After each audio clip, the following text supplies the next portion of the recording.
warahmatullahi wabarakatuh. Bismillahirrahmanirrahim. Ashhadu an la ilaha illallah wa ashhadu anna Muhammadar Rasulullah. Allahumma sholli ala sayyidina Muhammad wa ala ali sayyidina Muhammad.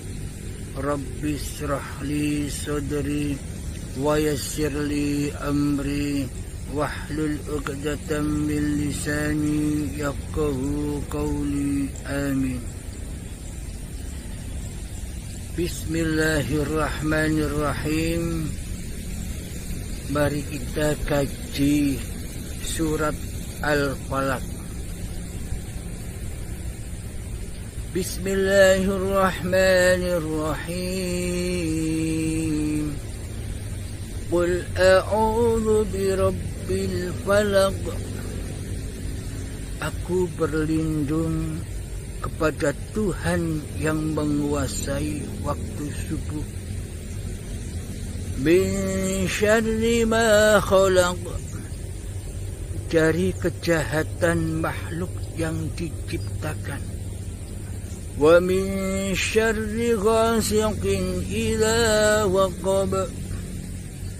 Dan dari kejahatan malam apabila telah gelap gulita. Wa min syarri naffatsati fil 'uqad.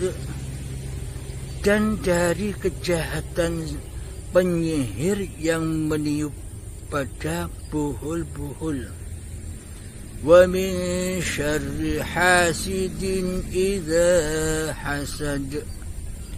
Dan dari kejahatan orang yang dengki apabila dia dengki atau hasud. Itu makna secara syariatnya. Mari kita kaji makna hakikatnya, makna yang tersirat di dalam yang tersurat pada surat Al-Falaq. Bismillahirrahmanirrahim. Qul a'udzu birabbil falaq. Aku berlindung kepada Tuhan yang menguasai waktu subuh. Maksudnya adalah aku berlindung kepada Allah yang mencipta badan ini, cikal bakal badan ini yang dari tanah.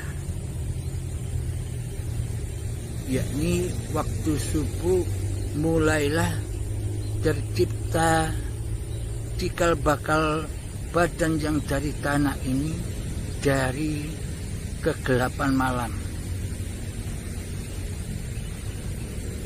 Jadi aku berlindung kepada Allah, maka kenalilah Allah dulu sebelum kita berlindung. Bagaimana mungkin kita berlindung kepada hal yang belum kita kenali? Selama ini kita hanya formalitas saja, hanya membaca saja, tidak tahu makna yang sebenarnya. Karena selama ini Tuhan yang kita sembah hanya angan-angan. Agama yang kita peluk hanya angan-angan. Ibadah yang kita peluk hanya angan-angan. Sholat-sholat yang sudah kita kerjakan seluruhnya hanya angan-angan saja. Tidak menyembah Allah, tidak berlindung kepada Allah. Karena kita belum Islam di sisi Allah. Meskipun kelihatannya kita sudah Islam di sisi manusia, di sisi raga, di sisi fisik, akan tetapi hati kita masih kufur kepada Allah. Hati kita belum ma'rifat kepada Allah. Jadi agama di sisi Allah itu adalah awwalut ad-din ma'rifatullah, yakni awal sebuah agama itu adalah mengenal Allah, tahu Allah, bisa menyaksikan Allah, bertemu dengan Allah secara live, secara langsung. Anggapan manusia, anggapan syariat, karena selama ini yang dituhankan hanya hawa nafsunya, hanya manusianya, hanya badannya, maka ia mengira bahwa bertemu Allah, menyaksikan Allah itu dengan angan-angannya, yakni ada yang ditemui, ada yang menemui, seolah-olah ada dua pihak. Contoh halnya menyembah, ada yang menyembah dan ada yang disembah. Seakan-akan demikian, karena manusia di dalam hatinya masih berkiblat, masih beriman, masih percaya bahwa diri manusianya lah yang paling wujud di dunia ini daripada Allah, daripada penciptanya, daripada hayatullah. Dikira selama ini badanlah yang lebih wujud daripada hidup. Akan tetapi tanpa hidup maka badan tak ada, tanpa Allah maka manusia tak ada. Maka dari itu pertemuan, persaksian yang dimaksud Allah itu adalah yang menyaksikan ya zatnya sendiri, bukan manusianya. Ketika masih wujud diri manusianya, tak bakal mungkin manusia bisa menyaksikan Allah, karena manusianya masih menyembah hawa nafsunya sendiri. Hawa nafsunya lah yang merasa memiliki sifat-sifatnya Allah. Wujud sifatnya Allah telah dikuasai oleh hawa nafsu, karena hawa nafsu inilah Dajjal la'natullah. Selamanya hawa nafsu ini inginnya menjadi Allah, inginnya menjadi Tuhan, inginnya menjadi penguasa di dunia ini. Hawa nafsu tak bakal ridho, tak bakal rela bila ada kekuatan Allah yang meliputi dirinya. Contoh, hawa nafsu kita tidak akan ridho bila ada Allah sholat. Hati kita tak bakal ridho bila kita menyaksikan ada Allah beribadah. Hati kita tak bakal rela dan ridho menyaksikan bahwa Allah bekerja. Hati kita tak bakal rela dan ridho bila menyaksikan bahwa Allah menyanyi, bahwa Allah memasak, bahwa Allah yang menguasai di jagat alam ini. Hawa nafsu tak bakal pernah ridho, karena selama ini hawa nafsulah yang menjadi Tuhan.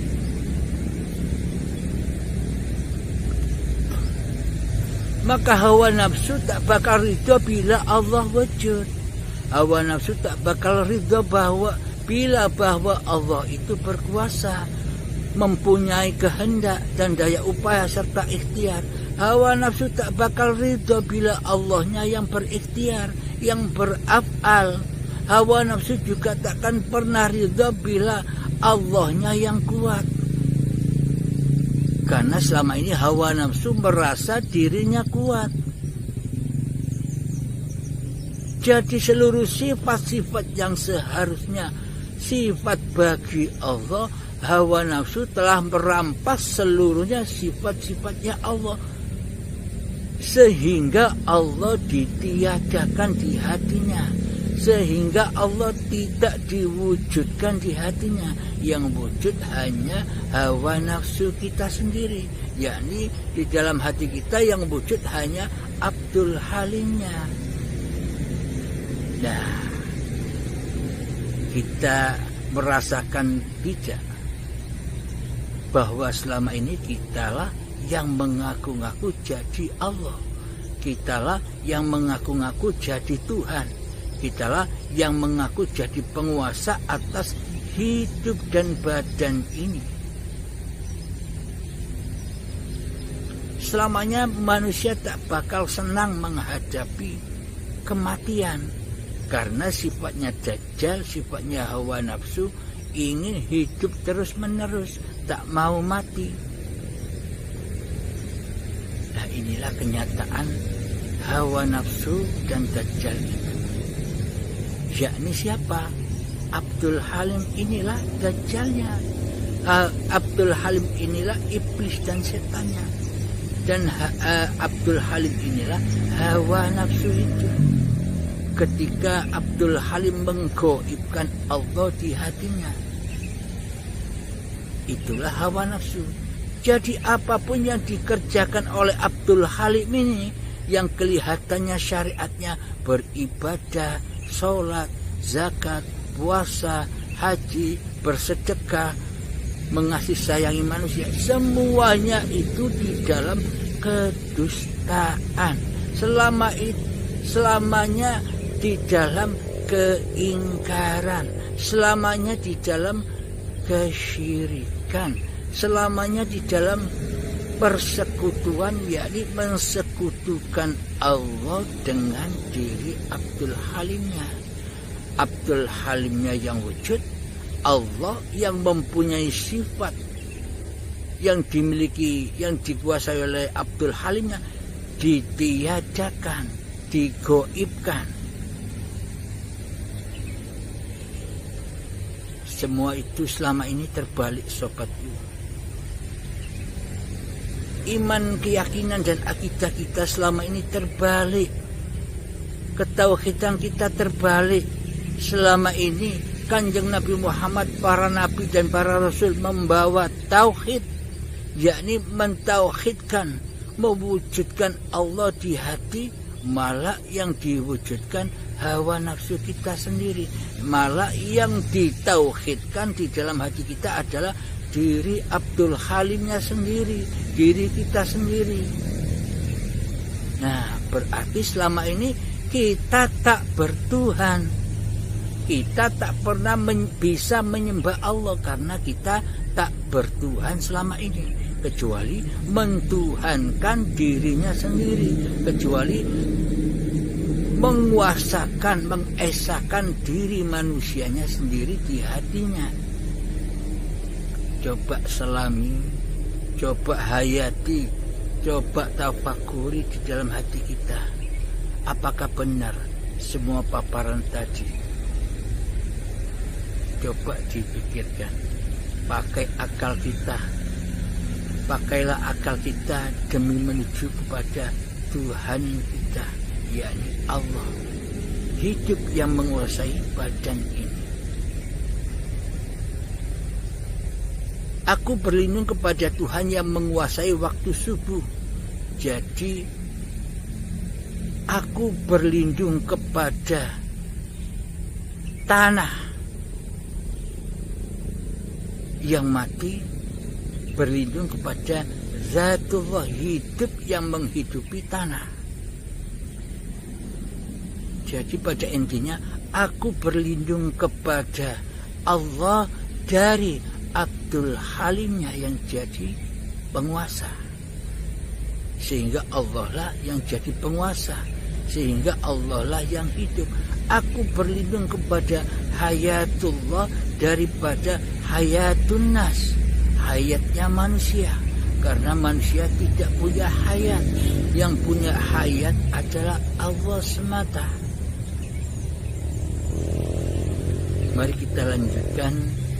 Min syarri ma khalaq, dari kejahatan makhluk yang diciptakannya. Siapakah makhluk yang jahat itu? Jin, iblis, setan, hawa nafsu, dajjal sudah ada di dalam kedirian manusia kita, kewujudan manusia kita. Itulah yang dikatakan kejahatan. Apabila di dalam hati kita yang jadi Tuhan, yang berkuasa manusianya, dan bersekutu dengan setan, iblis, hawa nafsu, dan dajjal, laknatullah. Ini dajjal secara maknawi. Hakikat dajjal ya ini. Buat apa kita menunggu dajjal yang esok, yang belum tentu kita dapat menyaksikan besok. Padahal hakikat dajjal yang sebenarnya itu sudah ada sejak Nabi Adam diciptakan sampai kepada Kanjeng Nabi Muhammad, sampai akhir zaman. Selagi manusia ini ada, dajjal itu sudah ada. Yakni siapa dajjal itu? Yakni hawa nafsu kita sendiri. Buktinya ketika Allah perintahkan kepada Nabi Adam berdoa seperti ini. Ya Allah,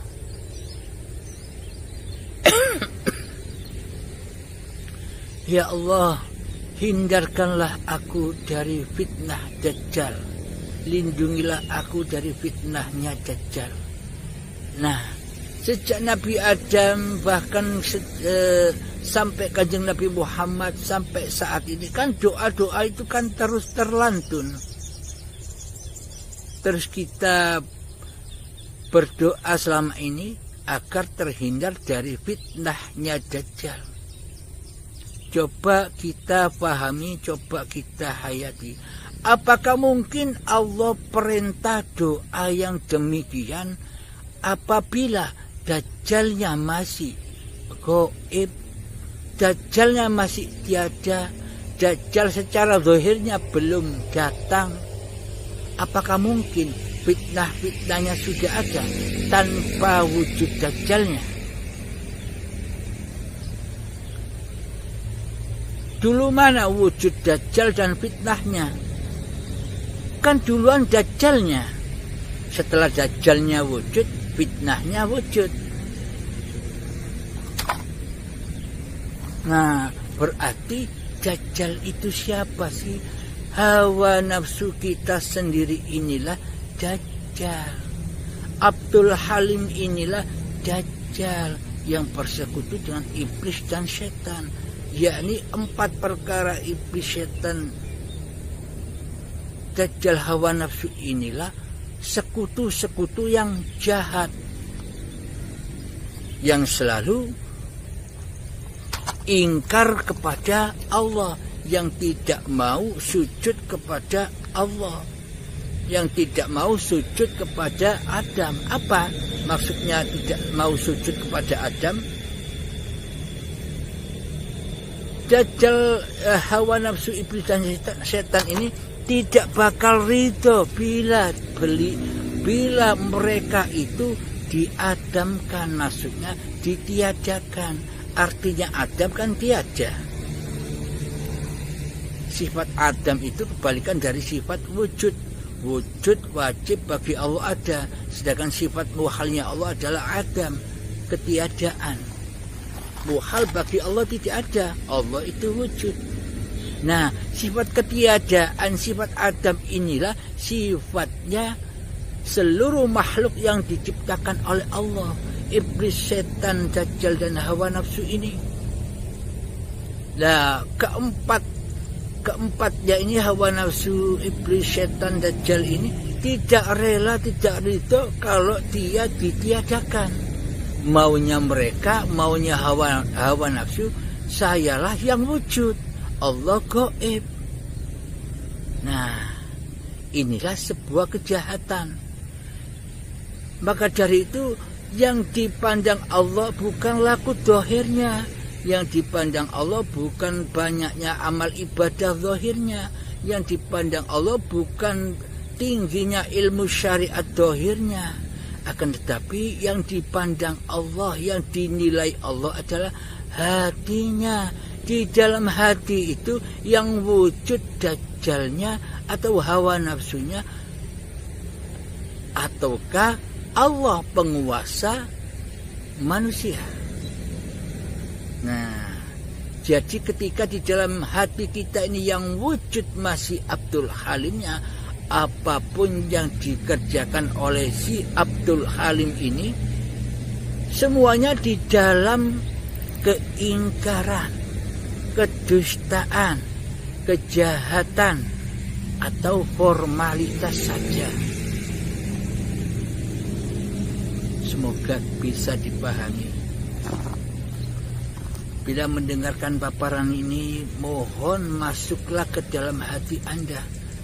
Rasakan, hiduplah yang mendengarkan paparan. Rasakan, matalah yang melihat paparan. Jangan badan yang engkau tuhankan. Jangan mata yang engkau tuhankan. Jangan telinga yang engkau tuhankan. Tanpa hidup, telinga dan mata takkan bisa berfungsi. Tanpa hidup, diri badan kita tidak ada. Maka adanya badan inilah tanda wujudnya hidup. Jadi yang ditiadakan badannya. Karena selama ini badan kita merasa yang wujud. Sedangkan kita luput memandang hidup. Bahwa hiduplah, bahwa Allah lah penguasa badan. Mari kita lanjutkan. Wa min syarri ghasiqin idza waqab.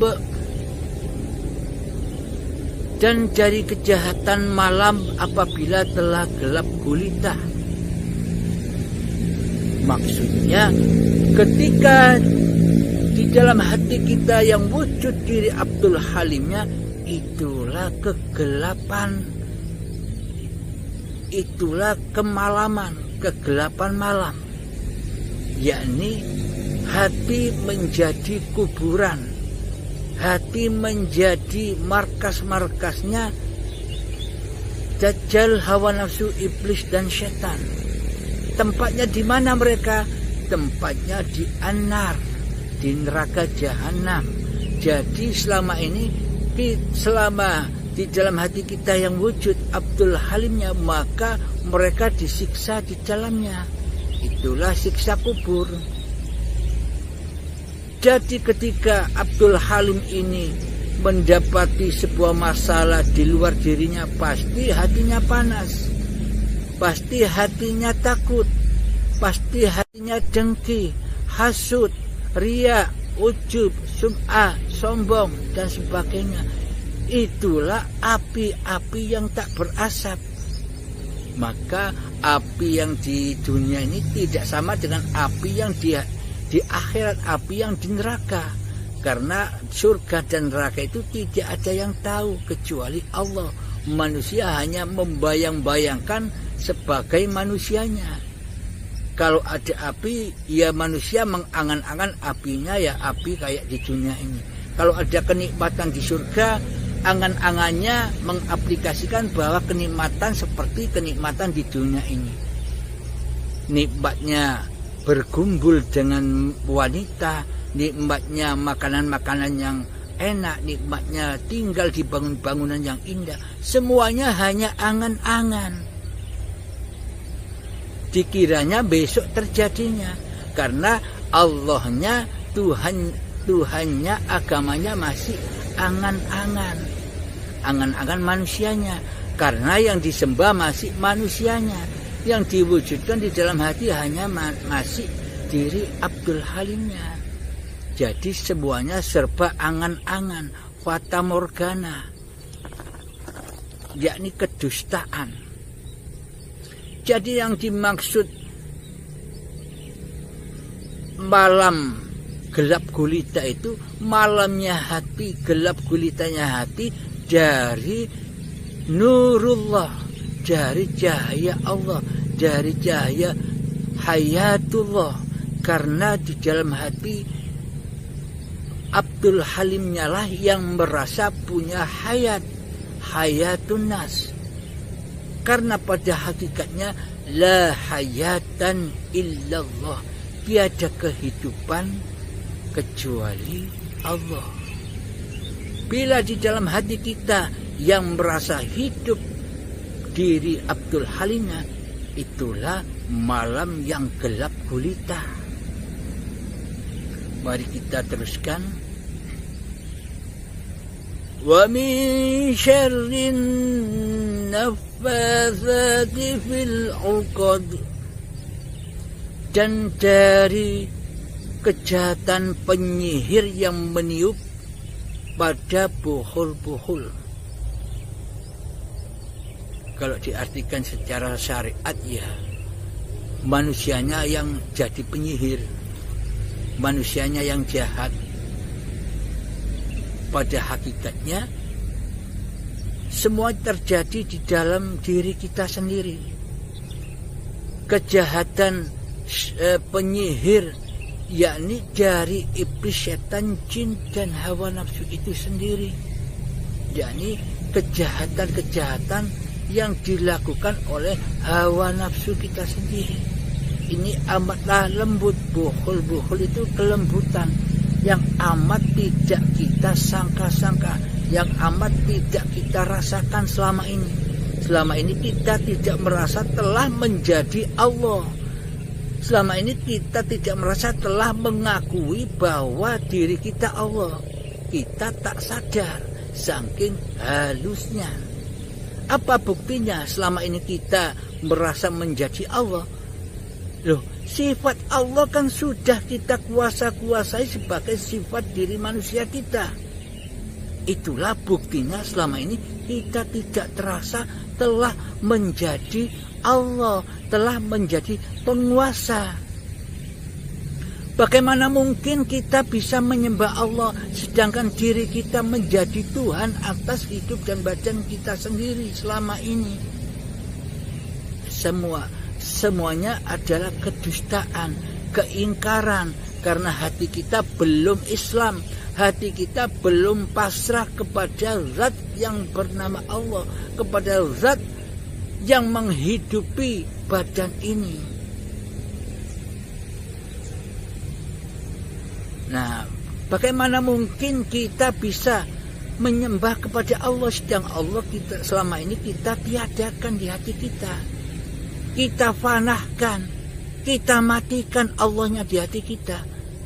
Kitalah yang menjadi Tuhan selama ini. Kita tidak merasa. Coba cek di dalam seluruh ibadah kita. Di sholat kita, kan kita tidak bertemu Allah. Melainkan kita bertemu dengan diri kita sendiri yang merasa beraf'al di dalam sholat kita. Sehingga sekutu-sekutu kita datang merayakan kemenangannya. Apa maknanya? Di dalam sholat kita pasti menyaksikan dunia, kebutuhan dunia dan seluruh urusan-urusannya, cita-cita dunia, semuanya serba dunia. Nah, yakni yang disaksikan adalah dunia yang fana, dunia yang tiada.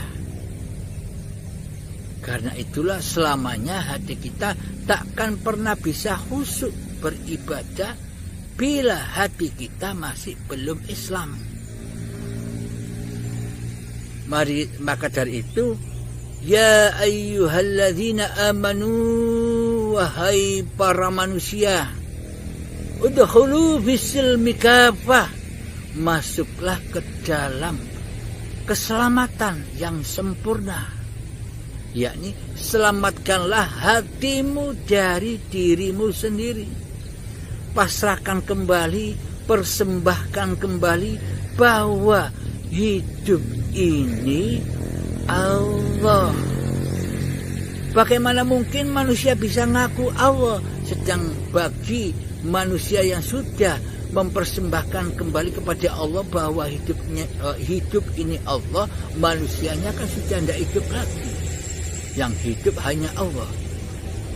Di dalam keadaan hati para nabi, para rasul, dan para ahli syuhud, mereka beranggapan, orang syariat beranggapan, orang kebanyakan beranggapan bahwa orang yang belajar tauhid atau makrifat itu merasa dirinya sebagai Tuhan, sebagai Allah, ngaku diri jadi Allah. Nah, sekarang kita balik. Sebenarnya siapa yang ngaku jadi Allah itu? Ahli hijab, orang kebanyakan orang syariat, ataukah ahli syuhud? Ahli yang sudah bisa menyaksikan hayatullah. Nah, diri kitalah selama ini yang merasa jadi Tuhan. Kita mengkafir-kafirkan orang lain, sedangkan kafir dewe, kedustaan, keingkaran hati kita tidak kita hiraukan, kekufuran hati kita kepada Allah tidak kita hiraukan. Maka yang dipandang oleh Allah adalah segumpal daging. Jika segumpal daging atau segumpal darah ini, yakni hati ini, iman kepada Allah, yakni di dalam hati yang wujud hanya Allah, maka seluruh amaliyah badannya pasti benar.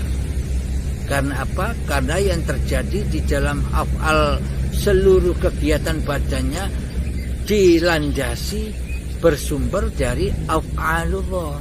Karena hidup sudah dipersembahkan lagi kepada Allah. Maka benarlah Islamnya, syariat, thariqah, hakikat, ma'rifatnya sudah benar. Akan tetapi bila di dalam hati kita yang wujud bukan Allah, Allah gaib, yang wujud hawa nafsu kita sendiri, yakni Abdul Halimnya, maka kotorlah, maka jahatlah hati ini.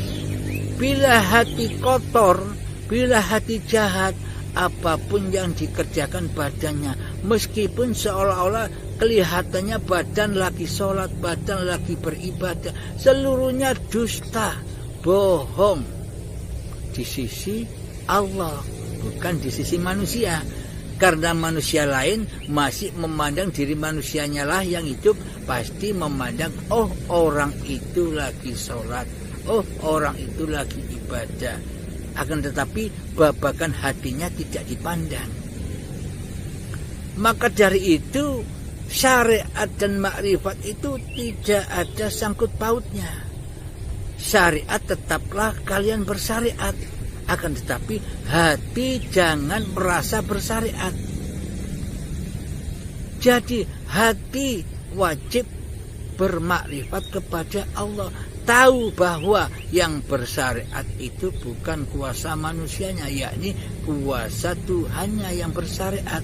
Maka dari itu di seluruh ajaran Rasulullah, di seluruh niatan ibadah dan sholat yang diperintahkan Rasulullah adalah seluruhnya berpulang rojuun kepada niatan lillahi ta'ala, hanya Allah dan milik Allah, bukan milik hawa nafsu, bukan linnas.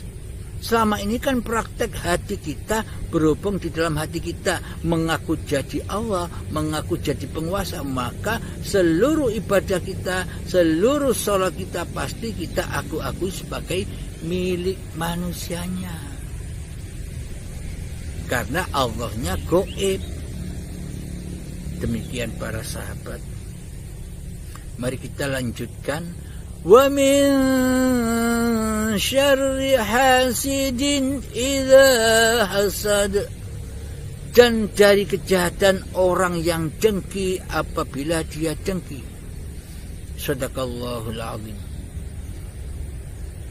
Maka jelaslah, bila di dalam hati kita masih wujud diri manusianya yang berkuasa atas hidup dan badan ini, maka manusia tak akan luput dari sifat iri, dengki, hasad, sombong.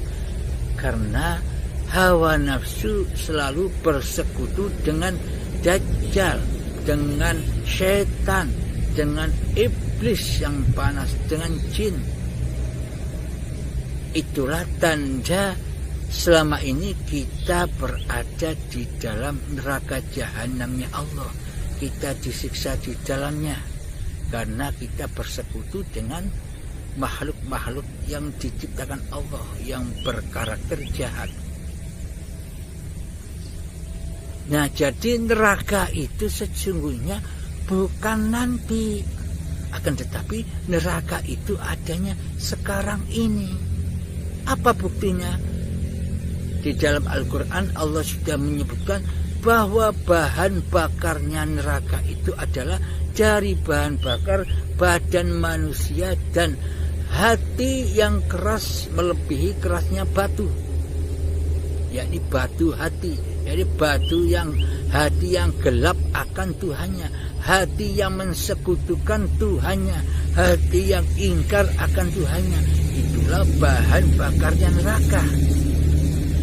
Bila bahan bakarnya neraka sudah siap saat ini, maka nerakanya kan sudah menyala-nyala, sudah membara-bara, membakar hati kita, membakar dengan kita merasa berikhtiar mencari dunia, persaingan dunia, mencari kehormatan, mencari kemuliaan badan.